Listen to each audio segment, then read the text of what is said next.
আজকে আপনাদের মাঝে চলে আসলাম রূপপুর নিউক্লিয়ার পাওয়ার প্ল্যান্টে ব্যবহৃত যে ভারী গাড়িগুলো রয়েছে, অর্থাৎ ক্রেনগুলো রয়েছে, লরিগুলো রয়েছে, এটা কোথায় রাখা হয় আজকে আমি আপনাদের সেই জায়গাটা দেখিয়ে দেব।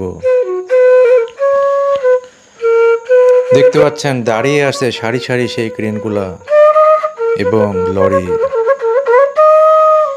এই জায়গাটা রূপপুরের সামনে এক সময় পরিত্যক্ত ছিল, কিন্তু এখন হয়ে উঠেছে ব্যবসা বাণিজ্যে। কারণ এই জায়গাগুলোর থেকে প্রতি মাসে পাওয়া যায় লক্ষ লক্ষ টাকা ভাড়া। একটি জায়গাও খালি পড়ে নেই এখন রূপপুরের আশেপাশে। সময়ের সাথে সাথে আসলে সবকিছুই পরিবর্তিত হয়। এখানে 2400 মেগাওয়াটের পাওয়ার প্ল্যান্ট গড়ে উঠেছে। 2টা চুল্লি রয়েছে এবং 4টি রয়েছে কুলিং টাওয়ার।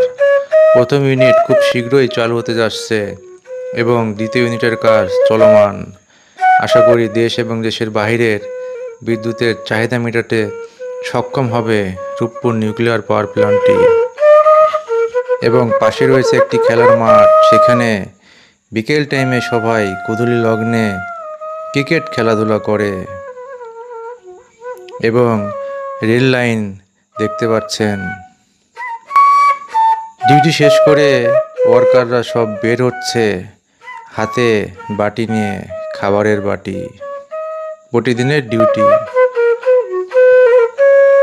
এই যে বড় বাসগুলো দেখতে পাচ্ছেন, এই বাসগুলো এখন রূপপুরে ব্যবহার হয় রূপপুরের ভিতরে অভ্যন্তরীণ মানুষকে বিভিন্ন জায়গায় নিয়ে যাওয়ার জন্য।